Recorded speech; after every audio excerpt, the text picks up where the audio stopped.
జపాన్లో ఉన్న స్కూల్లోని ఏ విద్యార్థికి తమకు 4వ తరగతి వచ్చే వరకు చిన్న ఎగ్జామ్ కూడా పెట్టరు.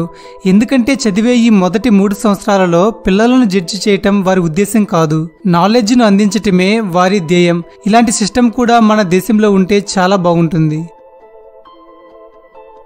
ఎలుకలకు మొత్తం శరీరంలో 231 బోన్స్ ఉంటాయి. ఇవి మానవుల్లో ఉండే ఎముకల కన్నా ఎక్కువ. కేవలం ఎలుక మధ్య భాగంలోనే 206 ఎముకలు ఉంటాయి. మిగిలిన తోకలో 25 ఎముకలు ఉండటం వల్ల ఇది మనిషిలో ఉన్న బోన్స్ కన్నా ఎక్కువ.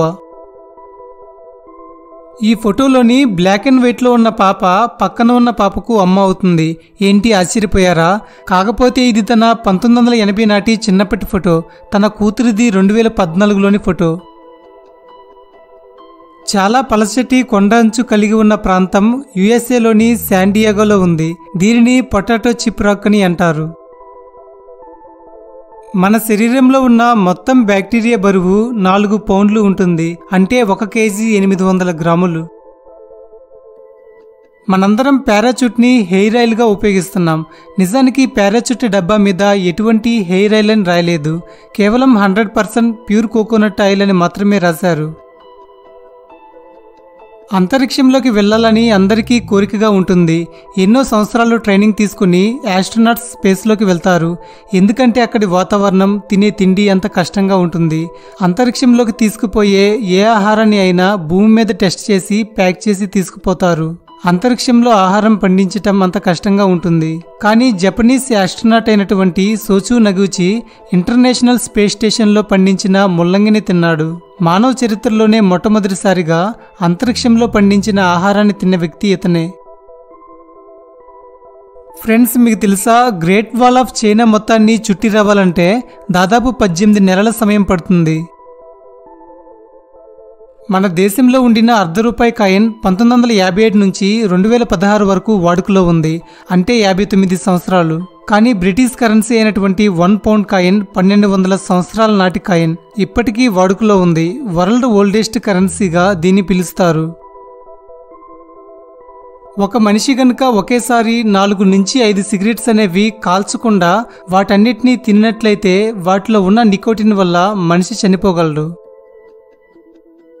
ఇండియాకి చెందిన నట్వర్లాల్ అనే ఈ వ్యక్తి ఏకంగా మోసం చేసి తాజ్మహల్ని అమ్మేశాడు. అలాగే ఎర్రకోట, రాష్ట్రపతి భవన్ కూడా చాలాసార్లు అమ్మేశాడు. ఒకసారి పార్లమెంట్ హౌస్లో పార్లమెంట్ మెంబర్స్ అందరూ కూర్చొని ఉండగా ఇతను ఏకంగా పార్లమెంట్ హౌస్ని అమ్మేశాడు. విదేశీయులను మాయమాటలతో మోసం చేసి తను ఇలా చేయగలిగాడు. ఇక్కడ కనిపించే దీని పేరు స్పెక్ట్రాలాన్. ప్రపంచంలోనే అతి తెలుపు రంగు వస్తువు ఇది. దీన్ని యువి, విఏఎస్, NIRSకు వ్యతిరేకంగా కోటింగ్ చేస్తారు.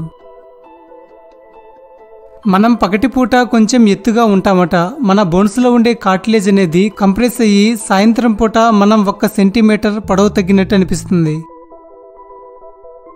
వర్షం పడుతున్న సమయంలో అన్ని ఎగిరే పక్షులు ఏదొక షెల్టర్ని వెతుక్కుంటాయి. కానీ ఒక్క గద్ద మాత్రం ఆ వర్షించే మేఘాల కన్నా ఎత్తులో ఎగిరి వర్షానికి తడవదు. చరిత్రలో తాను రచించిన పుస్తకాలు అమ్మి బిలియనీర్ అయిన మొట్టమొదటి వ్యక్తి జేకే రోలింగ్. నిజానికి మానవుని కండరాలకు ఎంతో శక్తి ఉంది. మనలో ఒక చేత్తో కార్ని ఎత్తగలిగే సామర్థ్యం ఉంది. కానీ మన మెదడు నువ్వు ఇంత బరువుని మాత్రమే ఎత్తగలవు అని పరిమితం చేస్తుంది. మనం గనుక టన్ను పాత బుక్స్ను రీసైకిల్ చేస్తే దానివల్ల 24,000 గ్యాలన్స్ అంటే సుమారుగా 90,800 లీటర్ల నీటిని సేవ్ చేయవచ్చు. అలాగే 80 అడుగుల పొడవు ఉండే స్థలాన్ని వేస్ట్ లేకుండా శుభ్రంగా ఉంచవచ్చు. మరియు గాలిని కలుషితం చేసే 27 కేజీల ఎయిర్ పొల్యూటెంట్స్ని తయారవకుండా చేయవచ్చు. 20 చెట్లను మరియు 630 లీటర్ల ఆయిల్ను ఆదా చేయవచ్చు. 1 టన్ను బుక్స్ రీసైకిల్ చేయటం వల్ల ఒక ఇంటికి 6 నెలల వరకు పవర్ను సప్లై చేయవచ్చు. ఫ్రెండ్స్, మీకు తెలుసా, 1 సెకండ్లో మన శరీరంలో దాదాపు 1,00,000 కెమికల్ రియాక్షన్స్ జరుగుతాయట. అమెరికా మాజీ అధ్యక్షుడైన బిల్ క్లింటన్ 42వ అధ్యక్షుడిగా 1993 నుంచి 2001 వరకు ఉన్నాడు. అయితే ఇతను మొత్తం 8 సంవత్సరాల పాలనలో కేవలం 2 ఈమెయిల్స్ మాత్రమే పంపాడట. మిచిగన్కి చెందిన బార్బారా సోఫార్ అనే మహిళ తన మొదటి బిడ్డకు 8వ తారీఖు 8వ నెల 2008లో జన్మనిచ్చింది. రెండవ బిడ్డకు 9వ తారీఖు 9వ నెల 2009లో జన్మనిచ్చింది. ఇక మూడవ బిడ్డకు 10వ తారీఖు 10వ నెల 2010లో జన్మనిచ్చింది. ఇది ఒక సూపర్ కోయిన్సిడెన్స్. ఈ ప్రపంచంలోనే ఎక్కువ అడవులు కలిగి ఉన్న దేశం రష్యా. ఈ దేశంలో 815 మిలియన్ హెక్టార్స్లో అడవులు విస్తరించి ఉన్నాయి. ఈ ప్రపంచంలోనే అతి పురాతనమైన దేశంగా ఈజిప్ట్ పరిగణించబడింది. దీనికి సుమారు 6000 సంవత్సరాల చరిత్ర ఉన్నట్టు కార్బన్ డేటింగ్లో కనుగొన్నారు. ఐరిష్కి చెందిన యానాలిసా అనే ఒక టీచర్ తాను అరిచిన క్వైట్ అనే పదం యొక్క తీవ్రత 121.7 డెసిబల్స్ వరకు వచ్చింది. ఇది ఒక జెట్ ఇంజిన్ నుంచి ఎంత శబ్దం వస్తుందో దానితో సమానంగా ఉంటుంది. దీంతో ఆవిడ వరల్డ్స్ లౌడెస్ట్ వాయిస్గా గిన్నిస్ బుక్లో కూడా స్థానాన్ని దక్కించుకుంది. ఆఫ్ఘనిస్తాన్లోని ఒక వ్యక్తి చెస్ట్లోకి ఒక బుల్లెట్ దూసుకుపోకుండా నోకియా ఫోన్ బుల్లెట్ ప్రూఫ్ లాగా పనిచేసి అతని ప్రాణాన్ని కాపాడింది. ఈ ప్రపంచంలోని 92% కరెన్సీ అనేది డిజిటల్ రూపంలోనే ఉంది. ఫ్రెండ్స్, తర్వాతి ఫ్యాక్ట్లోకి వెళ్ళబోయే ముందు ఒక చిన్న విషయం. ఇప్పటి వరకు వీడియో చూసిన మీరు ఒకవేళ వీడియోని లైక్ చేయకపోయి ఉంటే దయచేసి ఇప్పుడే వీడియోని లైక్ చేయండి. యూట్యూబ్ అల్గారిథం ప్రకారం ఒక వీడియోకి ఎక్కువ లైక్స్ ఉండటం వల్ల ఆ వీడియోని యూట్యూబ్ ఎక్కువ మంది చూసేలా చేస్తుంది. దీని ద్వారా మన ఛానల్ గ్రోత్ అవుతుంది. కాబట్టి ప్రతి ఒక్కరూ వీడియోని లైక్ చేయండి. మనం తాగిన పాలు అరగటానికి 2 గంటల సమయం పడుతుంది. ఉడికించిన ఎగ్ డైజెస్ట్ అవడానికి 45 నిమిషాలు పడుతుంది. అలాగే ఏదైనా జ్యూస్ తాగితే డైజెస్ట్ అవడానికి 15 నుంచి 30 నిమిషాల సమయం పడుతుంది. కానీ మనం తాగే నీరు వితిన్ సెకండ్స్ లోపే డైజెస్ట్ అయిపోతుంది. ఆఫ్రికాలో మలిచే అకేషియా చెట్లు అనేవి ఒకదానితో ఒకటి కమ్యూనికేట్ అవుతాయి. అవి వాటి నుంచి గ్యాసెస్ను విడుదల చేసి ఇతర చెట్లను టానిన్ అనే టాక్సిన్ విడుదల చేయమని సంకేతమిస్తాయి. ఈ టానిన్ అనేది ఆకలిగా ఉన్న జంతువుల నుండి చెట్లను కాపాడుతాయి. టైటానిక్ షిప్ ఐస్బర్గ్ని ఢీకొన్న తర్వాత అది పూర్తిగా సముద్రంలో మునిగిపోవటానికి 2 గంటల 40 నిమిషాల సమయం పట్టింది. మనం టీవీని చూస్తున్నప్పుడు కన్నా నిద్రపోతున్నప్పుడే ఎక్కువగా మన మెదడు చురుకుగా పనిచేస్తుంది. ఇథియోపియాకి చెందిన కెరిబుల్ ఇల్మా అనే వ్యక్తి 2016 సెప్టెంబర్ 22న తన నోటి నుంచి దాదాపు 56.36 సెకండ్ల పాటు నీటిని ఎక్కడ ఆపకుండా స్ప్రే చేశాడు. నోటి నుంచి నీటిని ఎక్కువసేపు వదిలిన వ్యక్తిగా ఇతనికి గిన్నిస్ బుక్లో కూడా రికార్డు ఉంది. ఒక వ్యక్తి ఎవరైతే 2 చేతులతో రాయగలరో వారిని యాంబిడెక్స్ట్రోస్ అని అంటారు. మనం తాగే కాఫీ మొదట డ్రింక్ కాదు, ఫుడ్ లాంటిది. మొట్టమొదటిగా ఆఫ్రికన్ తెగవారు కాఫీని ఆహారంగా తీసుకునేవారు. మొదట కాఫీ చెట్లు అనేవి కాఫీ బెర్రీస్ లాగా పెరిగేవి. ఈ బెర్రీస్ కు జంతువుల కొవ్వును కలిపి చిన్న చిన్న ముద్దలుగా చేసుకుని తినేవారు. ఈ ప్రపంచంలో ఉరుములు మెరుపులు కారణంగా ఇంచుమించుగా సంవత్సరానికి 1000 మంది వరకు చనిపోతున్నారట. మన దేశంలో సర్టిఫికేట్స్ లేదా అప్లికేషన్స్ మీద సంతకం పెడుతుంటాం కదా, ప్రతి ఒక్కరికి సంతకం అనేది యూనిక్గా ఉంటుంది. కానీ జపాన్లో ఉన్న ప్రజలకు మాత్రం సంతకం ఉండదు. కేవలం హాంకో అనే స్టాంప్స్ మాత్రమే ఉంటాయి. ఈ స్టాంప్స్ కూడా ప్రతి ఒక్కరికి యూనిక్గా ఉంటాయి. నార్త్ ఇంగ్లాండ్లో ఉన్న పాయిజన్ గార్డెన్ లేదా ఇంగ్లాండ్స్ ఆల్విక్ గార్డెన్లో చెట్లు ఎంతో అందంగా రంగురంగులుగా ఉంటాయి. ఇక్కడ లోపలికి వెళ్ళవచ్చు, కానీ ఇక్కడ ఉన్న 1000 రకాల పుష్పాల వాసనను పీల్చకూడదు. అది ప్రాణానికే ప్రమాదం. అందుకే దీన్ని వరల్డ్స్ డేంజరస్ గార్డెన్ అని పిలుస్తారు. ప్రాచీన ఈజిప్షియన్ల కాలంలో పిల్లులను మ్యూ లేదా మియావ్ అని పిలిచేవారు. ప్రపంచవ్యాప్తంగా ఒక రోజుకి 2 కోట్ల మ్యాగీ ప్యాకెట్స్ అమ్ముడుపోతున్నాయి. మీరు ఈ ఫ్యాక్ట్ వినేలోపు దాదాపు 2000 మ్యాగీ ప్యాకెట్స్ను ఓపెన్ చేస్తున్నారు. ఎరుపు రంగును చూస్తే దున్నపోతులు పారిపోవటం అనేది అబద్ధం. నిజానికి దున్నపోతులు ఎరుపు రంగును గుర్తించలేవు.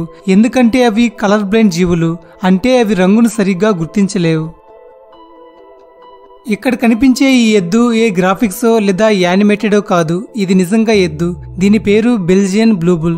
విపరీతంగా పెరిగిన దీని మజిల్స్ కారణంతో దీని డిఎన్ఏలో డబుల్ మజిలింగ్ మ్యుటేషన్ జరగడం వల్ల ఇది సుమారుగా 800 కేజీల బరువు ఉంటుంది. వింటర్ సీజన్లో కన్నా సమ్మర్ సీజన్లోనే ఈఫిల్ టవర్ 6 అంగుళాలు పొడవు పెరుగుతుంది. జపాన్కి చెందిన వన్యన్ కయన్ చాలా తక్కువ బరువులో ఉంటుంది. ఒకవేళ దానిని నీళ్ళల్లో వేసినా సరే మునిగిపోదు, పైకి తేలుతుంది. నీళ్ళల్లో వేసినా సరే తేలుతుందంటే దాని బరువు ఎంత ఉంటుందో తెలుసుకోవచ్చు. బ్యాడ్మింటన్లో వాడే షటిల్ కాక్స్ అనేవి బాతు యొక్క ఈకలతో తయారు చేస్తారు. ఒక కాకు తయారు చేసేటప్పుడు బాతుకు ఉండే 2 రెక్కల్లో కేవలం రైట్ లేదా లెఫ్ట్ ఏదో ఒక పక్కవు మాత్రమే యూజ్ చేస్తారు. 2 రెక్కల ఈకలు ఒకే కాకులో వాడటం వల్ల కాకు యొక్క షేప్ మారవచ్చు.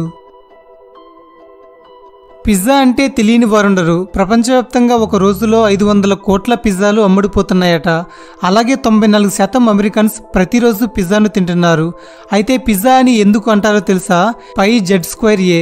ఇక్కడ Z అంటే పిజ్జా యొక్క చుట్టుకొలత, A అంటే పిజ్జా యొక్క మందం, పై అనే దాన్ని మ్యాథమెటిక్స్లో ఏరియాని కొలవటానికి సూచిస్తారు. ఈ ఈక్వేషన్ మొత్తాన్ని చదివితే పిజ్జా అని వస్తుంది. అంబులెన్స్ అంటే మనుషులకే ఉపయోగిస్తారు కదా. మీరెప్పుడైనా చెట్లకు అంబులెన్స్ ఉండటం గురించి విన్నారా? న్యూఢిల్లీలో ఏదైనా చెట్లకు డ్యామేజ్ అయితే దాన్ని ట్రీ అంబులెన్స్లో తీసుకుని పోయి ట్రీట్ చేస్తారు. కానీ ఇవి 2009లో మాత్రమే చేశారు. అది కూడా ఈ జాబుకి 4 మాత్రమే తీసుకున్నారు. మనిషి లాలజలంలో అఫియార్ఫిన్ అనే పెయిన్ కిల్లర్ ఉంటుంది. ఇది మార్ఫిన్ కంటే 2 రెట్లు శక్తివంతమైనది. ఈజిప్ట్లోని గ్రేట్ పిరమిడ్ ఆఫ్ గిజాలో ఉన్న ఒక్కొక్క రాయి బరువు 2.5 టన్నులు ఉంటుంది. అలాగే దాదాపుగా 23 లక్షల గ్రాఫైట్ లేదా లైమ్ స్టోన్ బ్లాక్స్ను కలిపితేనే పిరమిడ్ అయింది. టైప్ రైటర్ లోపలి భాగాలు చాలా కాంప్లెక్స్గా ఉంటాయి. మనలోని ఆలోచనల కన్నా టైప్ రైటర్ లోపల జరిగే మెకానిజం చాలా కఠినంగా ఉంటుంది. ఐస్లాండ్ దేశంలో అస్సలు అడవులు అనేవి ఉండవు. ఎందుకంటే అక్కడ ఉన్న ఉప్పొంగే లావాల కారణంగా, అలాగే అక్కడి వాతావరణం వల్ల చెట్లు పెరగటం చాలా కష్టంగా ఉంటుంది. పాములు మనుషులను కాటేస్తే చావటం సర్వసాధారణం. దీన్నే పాము పగ తీర్చుకున్నాయి అని అంటుంటారు. అయితే పాము మీద పగ తీర్చుకున్న ఒక వ్యక్తి గురించి ఇప్పుడు చెప్తాను. ఒడిశాకి చెందిన 48 సంవత్సరాల కిషోర్ భద్ర అనే వ్యక్తిని ఒక పాము కరిచింది. అయితే ఇక్కడ ఆశ్చర్యపరిచే విషయం ఏంటంటే, భద్ర పాము మీద పగ తీర్చుకోవటం కోసం ఏం చేశాడంటే దాన్ని నోటితో కరిచాడు.